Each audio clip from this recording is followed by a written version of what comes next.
जय जगन्नाथ ओम गुरु आपण मान पुनः स्वागत जनाऊँगी आम चैनल प्राची मधुसूदन को एक नुआ कार्यक्रम को नहीं मो गुरुदेव कहते जे आज्ञा आम तैल मार्दन कला बेले आम क्यों क्यों विधि को अवलंबन करवा तेज आसतु आम जाना जे आम तैल मार्दन कला बेले निज शरीर में तेल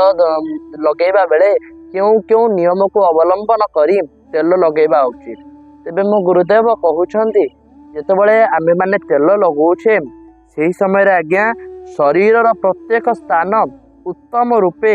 तैल मालिश करने उचित अर्थात आमर शरीर प्रत्येक अंग कोणानुकोण प्रत्येक अंग भल भाव आज्ञा तेल लगेवा दरकार तापर पुणी कौन कहते जेपरिक तैल प्रत्येक लोमकूप मध्य देई शरीर अभ्यंतर प्रवेश करिबो एभली भाव आम तेल मालिश करने उचित जहाद्वारा कि से तेलटी आमर लोमकूप दे शरीर अभ्यंतर को भल से जीव तापर पुणी द्वितीय कथा कहते मो गुरुदेव कहते कौन ना तैल लगाइबा आरंभ रे ओम अश्वत्थाम्ने नमः यही मंत्रटी उच्चारण करेंगे ओम अश्वत्थाम्ने नमः तापर आज्ञा यह पाठ करी प्रथमे भूमि को आज्ञा 3 बिंदु भूमि उपर 3 बिंदु आज्ञा आग तैल पकेबे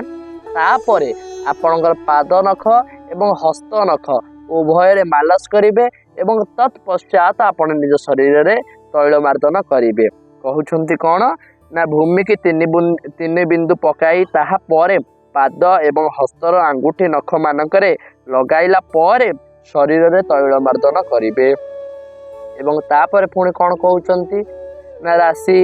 सोरिष किंबा नड़िया तैलरू एक रकम तैल प्रत्यह अभ्यास करी सर्वांगरे लगाइबा स्नान करवा उचित किंतु आज गोटाए काली आ गोटे रकम परदिन आ गोटे रकम एभली भाव करवाटा अनुचित मो गुरुदेव कहते जदि आपण मैंने लगाउछंती तेबे राशि तेल लगातु किंबा नड़िया तेल लगातु किंबा सोरिष तेल लगातु जो तेल लगाउछंती 3 प्रकार तेल मध्यरु गोटे प्रकार लगातु नहीं कि आज गोटे प्रकार काली आ गोटे प्रकार परदिन आ गोटे प्रकार एभली भाव करने द्वारा आज्ञा शरीर क्षतिग्रस्त हुए शरीर स्वास्थ्य उपर आज्ञा आँच आसे तेज निहाती रूप से गोटे प्रकार तेल लगेगा आज्ञा आपण मानक जणई रखी जनक पाखक जन घर को आज्ञा आम मैंने जाइलु आज्ञा से समय कौन होता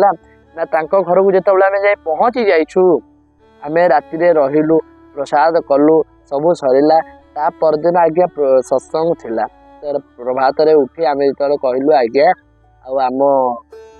कौन व्यवस्था हो तेल आनी दिंतु आज्ञा आपण मैंने विश्वास करेंगे गोटे तेल डब्बाटे जो आणिकी देले आम भाविलु आज्ञा नड़िया तेल कि जो आनी हाथ में मालिश कलु नड़िया तेल भली लगिला नहीं एवं द्वितीय तार नड़िया तेल भली बास्ना नाला तेज पचार से कहते आज्ञा आमको जिते जो तेल मिले आम से तेल लगे दू तो आम पचारू ये कौ तेल ना आज्ञा ये हूँ खांटी रिफाइन तेल तेज आप लगातु आप शरीर आज्ञा भल रेज आपण मैंने भावतु किभली लोक संसार रोचंती तेज आज्ञा से समय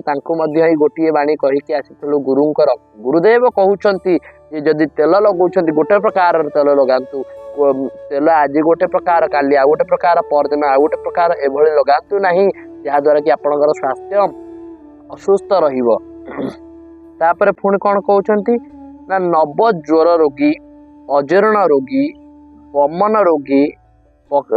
तापर माने यही लोक मैंने आज्ञा तेल मर्दन करने निषेध जो मैंने नवज्वरी रोगी जो मैंने अजीर्ण रोगी जो मैंने वमन रोगी एमाने आज्ञा तैल मर्दन करने द्वारा तांकर विशेष उन्नति हुए नहीं आज्ञा स्वास्थ्यर अवनति घटे तेज निहाती रूप से आपण मानकु अनुरोध करी गुरुंकर अनेक बाणी जहाँकि